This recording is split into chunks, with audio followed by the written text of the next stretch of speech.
waxaan doonayaa in aan la wadaago shacwinaha Soomaaliyeed waxaad ka wada warqabteen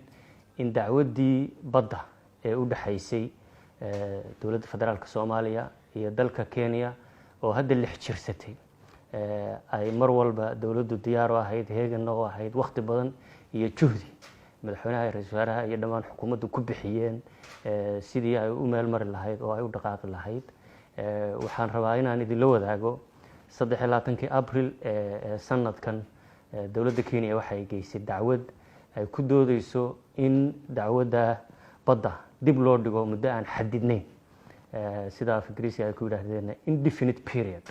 dacwadda gabigeedaba muddo dheer oo aan xadidnayn oo aan cayinayn dib loo dhigo arinta aad ayaan uga hornimid qoraal adag oo dood culus xambaarsan oo ku fadhiya sharciyada caalamiga ah ayaan u gudbinay maxkamadda cadaaladda adduunka kowdii May isla sanadkan oo aan ku diidanahay kuna doodayno in maadaama 2 goor oo hore dib loo dhigay dacwaddaas dhageysigeeda in aan la dhaafinin laguna dhageysto bisha June 8 ilaa 12 dooda Kenya waxay xambaarsanayd in cudurkan dunida aafeeyay oo iyaga iyo looyaradoodii kala xiray dalkuna ku jiro bando oo aanay suurtagal u ahayn in looyaradoodii arkaan laba iyo in dhaqaalahoodii uu saameeyay oo ayna u haynin dhaqaalo ay looyarada ku kireystaan annaga doodayadu waxay ahayd hal cadaysan geed ay ku xoqotamo weydo cadaaladda oo dib loo dhigaa waa cadaaladii oo la waayay in si nabad ah oo cadaalad ku dhisan dooda garmaqalkeeda loo dhageysto Soomaaliyana iyo shacwinaha Soomaaliyeedna ay cadaalad helaan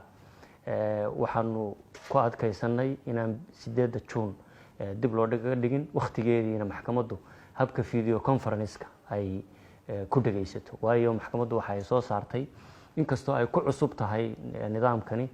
in dacwadaha ay maqli doonto wixii 31 May ka dambeeya ay online ku dhageysan doonto sida ay u kala culus yihiin iyo sida ay u kala fudud yihiin iyadoo qiimeynaysa maxkamadda awooddaasna iyadoo iska leh Kenya mar labaad iyadoo aan cidnaba aynan weydiisan ayay 2 May ka soo 4 May sanadkan ka soo jawaabtay doodii adkeyd ee Soomaaliya oo aan ku diidanayn dibudhigka dacwaddaas Soomaaliya waxay mar labaad fursad u heshay in ay ku celiso dood culus oo ay maxkamadda cadaaladda adduunka ka codsanayso 7 May ee sanadkan in aan dib loo dhigin waqtigeediina la dhageysto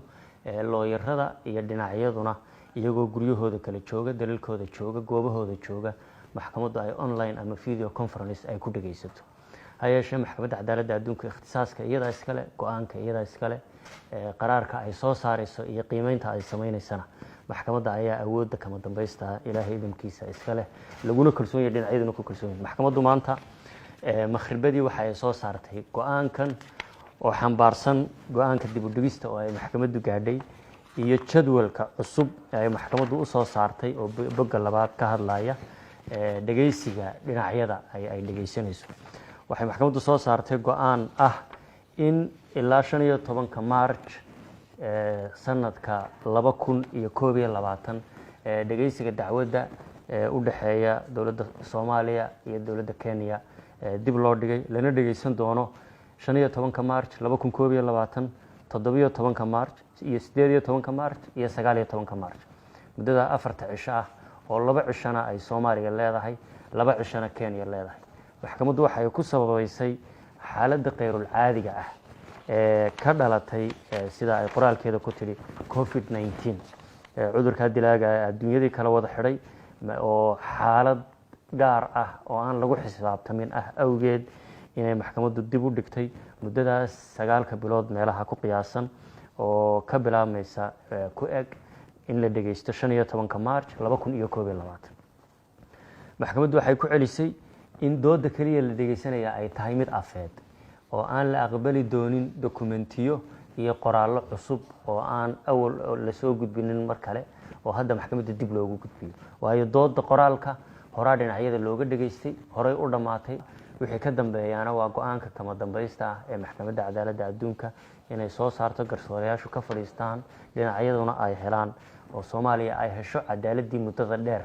ay u soo halgamaysay ay u safraysay ay ka dhursugaysay inay ka hesho maxkamadda cadaaladda adduunka waa mahadsantihiin. wasalaamu calaykum waraxmatullaahi wabarakaatu.